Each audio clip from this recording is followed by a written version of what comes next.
В Якутии состоялась церемония прощания с Николаем Романовым, погибшим при исполнении воинского долга в ходе спецоперации. Ни от чего не отказывался, был честен, во всем был впереди. В любые моменты жизни он все оценивал честно и открыто.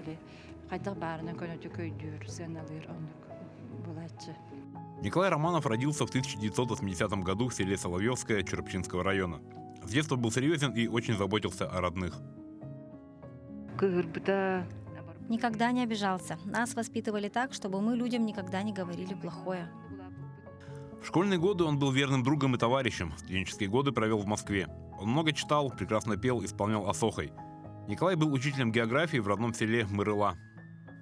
Он с первых дней учебы учился на отлично, участник олимпиад по всем предметам, начиная от родного языка, заканчивая математикой и физикой. Всегда был очень активным и действительно умным парнем.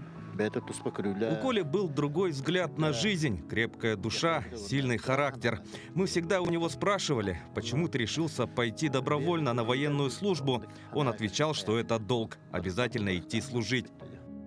Настоящий мужчина – это защитник своей страны и семьи. Николай Романов отправился на специальную военную операцию в Украине добровольцем в январе 23 года. Мужчина во время службы показал себя как ответственный и отважный боец. 5 сентября Николай и его друг Дмитрий с позывным «Сунтар» из Сунтарского УСа вели неравный бой с противником, показали себя как храбрые и умелые воины, не покинув веренный им участок фронта до самого конца.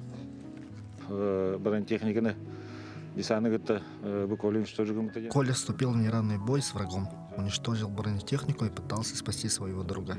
К сожалению, оба они погибли. Коля тоже может претендовать на звание Героя России. Я надеюсь, для этого соответствующие органы проведут работу. В родном для Николая Черепчинском районе и Намском районе, где он жил и работал, всегда будут помнить и чтить его и его подвиг.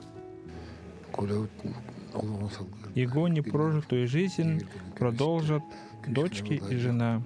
Мы им обязательно поможем.